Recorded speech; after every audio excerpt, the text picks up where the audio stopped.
Hey, what's up everybody? Commander Radix here bringing you another video. And today, I am proud to say that we are releasing our first episode in what will become, I hope, the new flagship series here on the Commander Radix channel. Our bread and butter, as it were.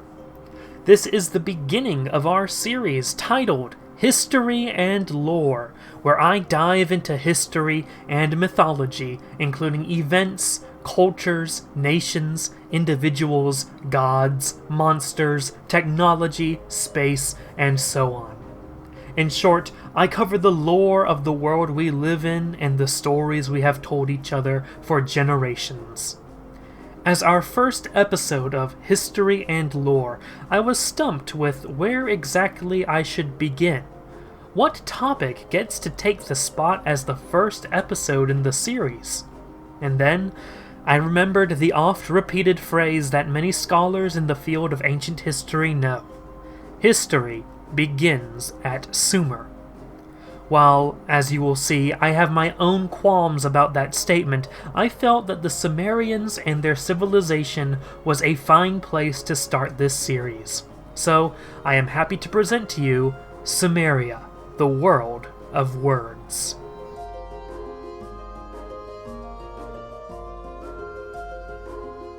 It has often been said that history begins at Sumer.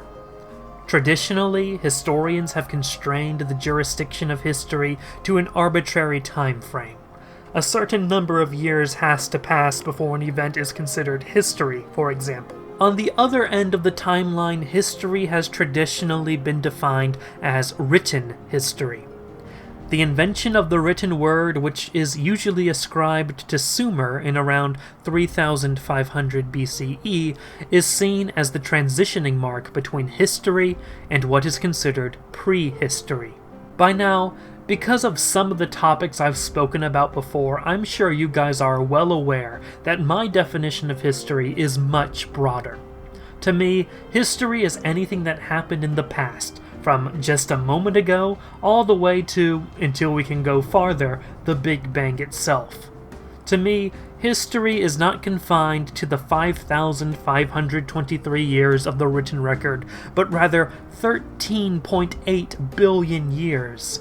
That being said, the transition from societies without writing to societies with writing changed history forever.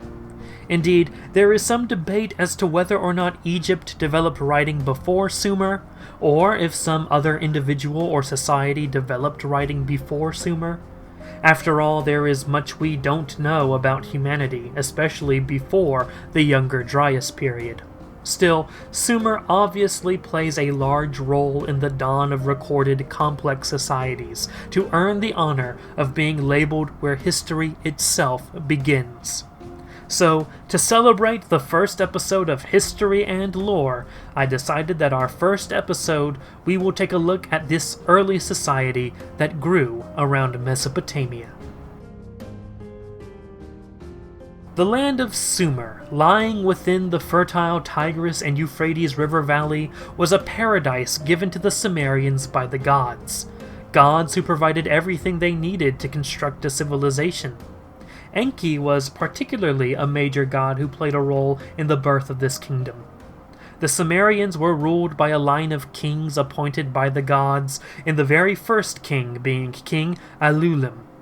Alulim's dynasty reigned for thousands upon thousands of years, and though some kings like King Ensepadzidana were said to be brought to heaven to learn the secrets of the gods, other kings led their people in a sort of defiance to the gods that had given them everything. It should be noted that there appears to be some sort of god-human mixed reproduction in the legends, producing ridiculously strong and, in some cases, tyrannical hybrid men. I should say that I am only covering Sumerian mythology in brief here. I do intend to cover Sumerian mythological stories and concepts in more detail in future videos. After becoming a sinful and rebellious people, particularly under the rule of the last king, Ubaratutu, the gods, like they do in so many other legends to the point that it really makes you think, brought forth the deluge, a great flood to wipe the slate clean. If we were to equate this deluge with the Younger Dryas impact hypothesis, and you know I'm gonna, this flood caused sea levels to rise quite rapidly, displacing people across the globe and resetting civilization to square one. It is here where we make our transition from legend to archaeology. Though there are many theories on the origin of the Sumerians, I tend to agree most with the idea that the bulk of the ancestors of the Sumerians, what archaeology calls the Samara culture, originated from a fishing culture that lived on the southeastern coast of Arabia until the end of the Ice Age, around 11,000 years ago. Ethnically speaking, these people may have been genetically related to the Dravidians of the Indus River Valley civilization, leftovers from one of the earliest southern migrations out of Africa. They certainly were not Semitic like the Afroasiatic, Proto-Semitic Natufian people who lived in the Levant at this time. Fleeing to more fertile ground, the ancestors to the Sumerians eventually discovered the Tigris-Euphrates River Valley to the north, with the best conditions to establish a more settled civilization. These people are known in archaeology as the Samara culture and later the Ubaidian culture. Perhaps the story of the gods and the long-living kings were native to the region, and the Sumerians heard of these stories from the remnants of a fallen people, and decided to heed their words and made these gods their own. Perhaps the cities these kings ruled were not in Sumer, but ruled cities held by the ancestral Sumerians in eastern Arabia, and the stories were adapted to their new locale. Either way, the ancestral Sumerians had held their gods in high regard, and religion was a driving force in the move towards creating new cities. The ancestors to the Sumerians began to move into the region in around 5500 BCE, either bringing agricultural techniques with them or learning from other local people in the region, clearing out the land and draining whole marshes to develop complex irrigation systems and farms. At their inception, the Sumerians show signs of advanced culture with weaving, pottery, and metalwork, and later establishing complex trade networks that could reach as far as Afghanistan, the Indus River Valley civilization, and even Mozambique. By 4000 BCE, the defined Sumerian culture had developed. Sumerian culture was defined by their city-states.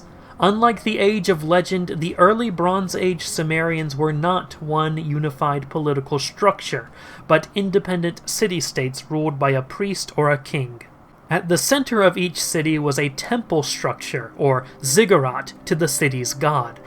As gods were believed to reside in mountains, the ziggurat worked as a sort of artificial mountain through which the people could call down the god to reside in an idol. Though each city was associated with a specific god, these gods all made up the Sumerian pantheon that Sumerians from across the culture sphere venerated and sacrificed animals and am I reading this right? They also ritually sacrificed vegetables. I mean, sure, I guess. There are also cases of human sacrifices, often servants who are killed to be with the entombed rulers to serve them in the afterlife. To support the cities, there were stone boundary borders, and a network of canals to serve the cities that required constant repair. In order to run the cities, the temples were required to mobilize the population and require them to do labor for the city, though some of the rich could pay silver to avoid the work. In order to keep record of this massive labor force, the Sumerians created their claim to fame: writing. Writing was done on wet clay tablets with a reed pen, and as a result of the Sumerian focus on writing, there are many artifacts and records even as far back as this time. It also seems like some Sumerians from the city of Uruk may have circumnavigated Arabia and arrived in Upper Egypt, taking political power and helping to develop the region.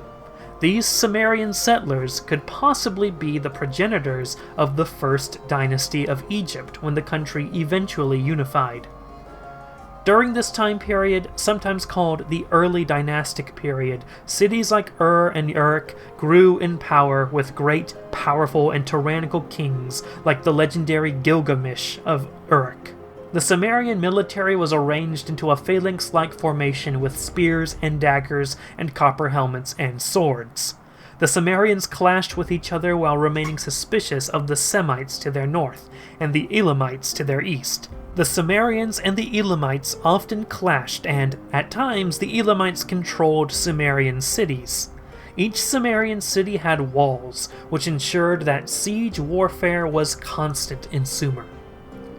The balance of power shifted with the rise of a Sumerian man named Lugal-Anamundu, who built what could possibly be considered the First Empire, as he conquered Uruk, and the city of Lagash.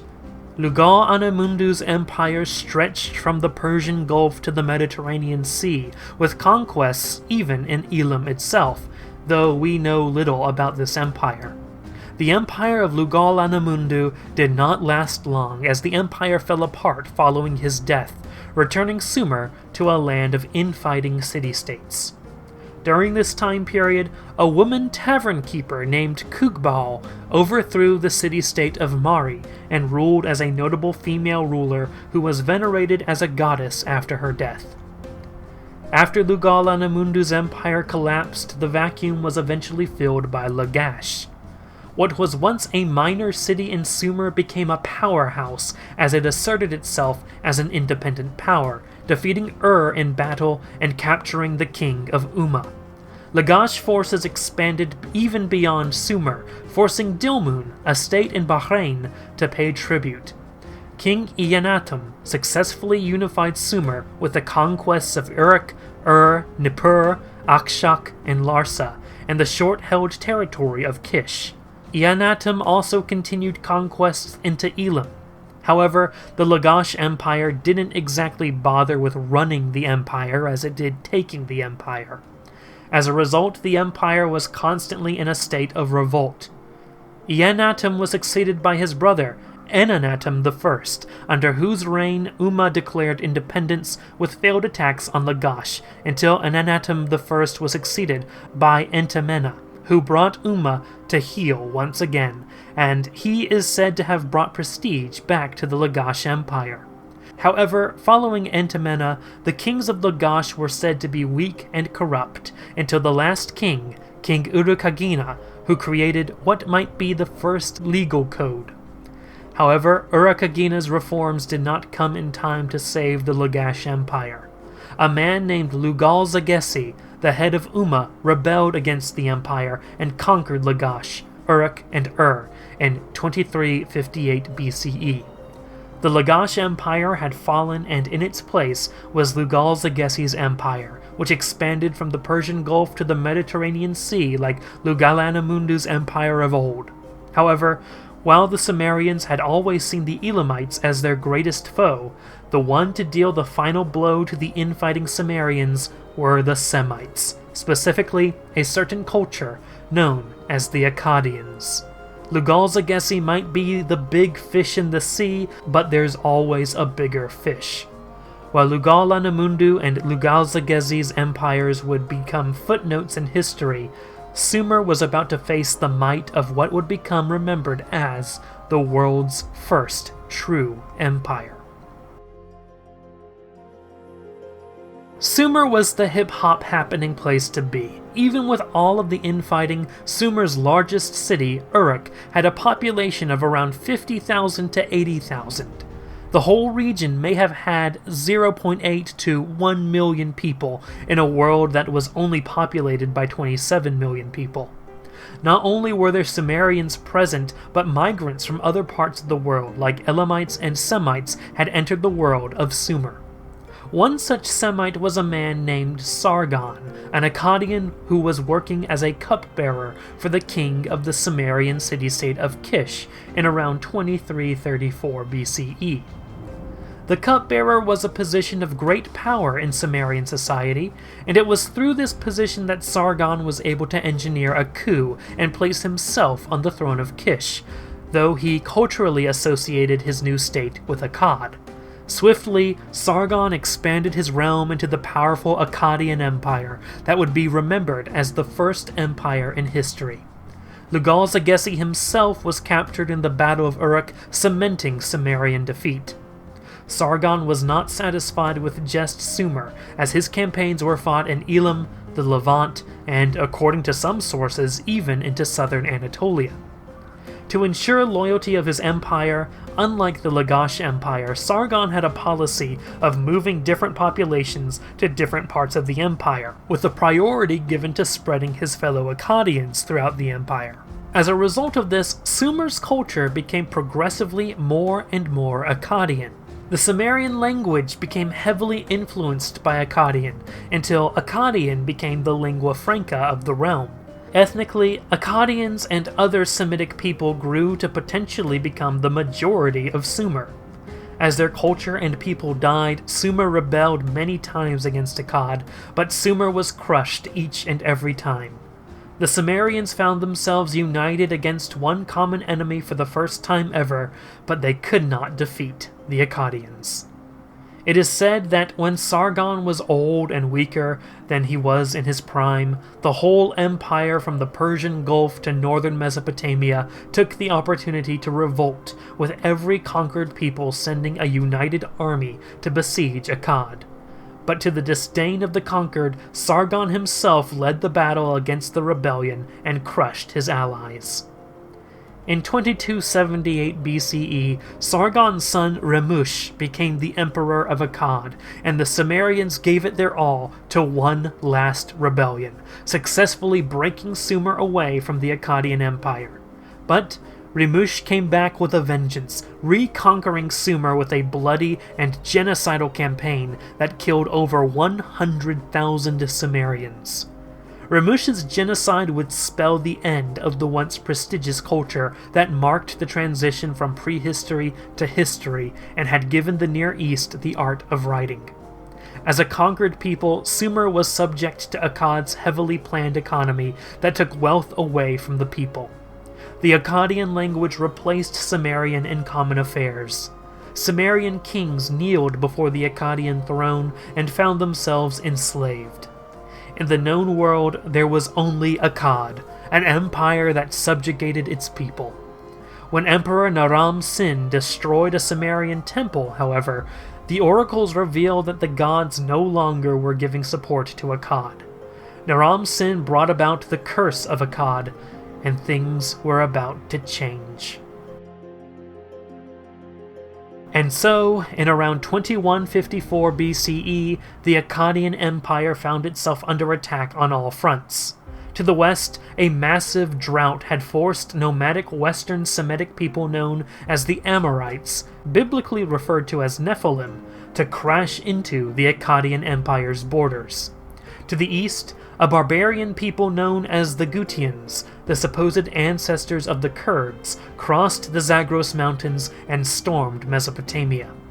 The Akkadian armies were overwhelmed and defeated as the Amorites and Gutians tore the empire apart.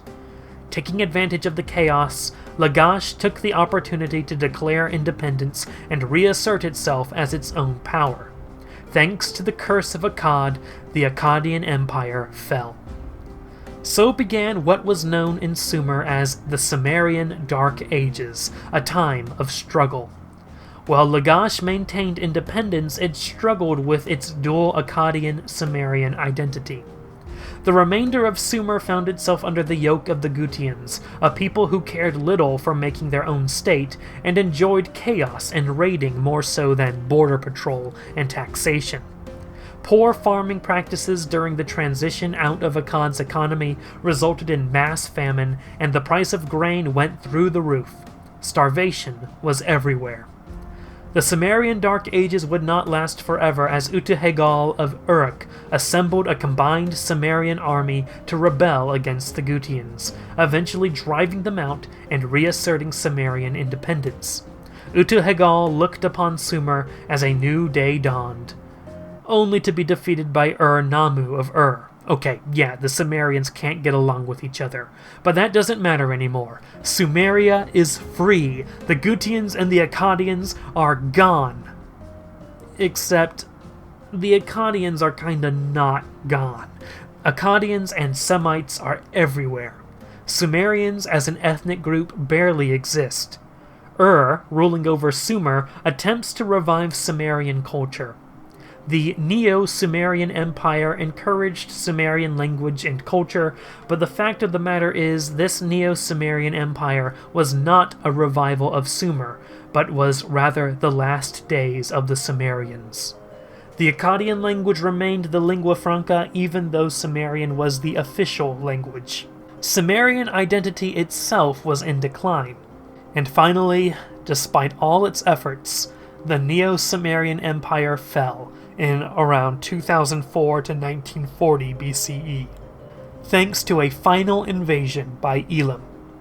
The fall of the Neo-Sumerian Empire created a new status quo in the land of Sumer. To the east, the Sumerian cities were more Elamite than Sumerian, and to the west, the Sumerian cities were more Amorite than Sumerian.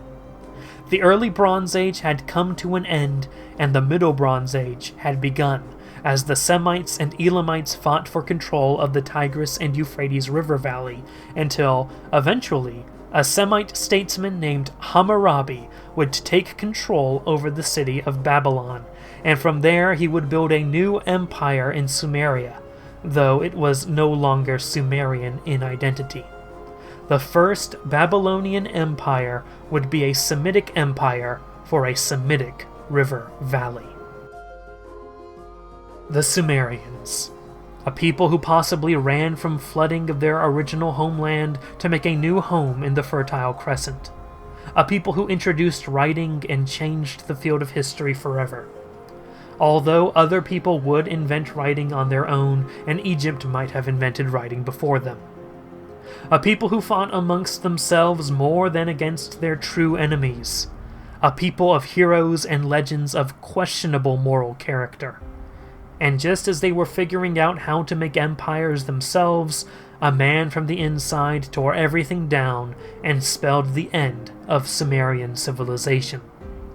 While the Gutians freed them from the Akkadians, the Gutians brought their own chaos with them, and when the Sumerians were finally free to reassert themselves, they had to take a look around and realize that they were not who they were as the Neo-Sumerian Empire fell to the same fate ancient peoples from across the world fall into. But thanks to their efforts and writing and keeping records, historians know the Sumerians. We know who they were and what they thought and believed. Maybe it's not true that history begins at Sumer, but I'll tell you something that is true. For all their advancements and records and what they gave to the Western world, I think it's fair to say that, even if it's just in the form of remembering writing, history will never forget Sumer.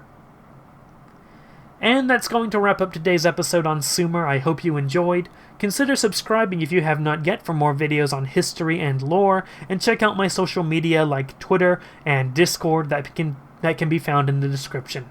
Come on and join the community. Thank you all so much for watching, and have a great day, ladies and gentlemen.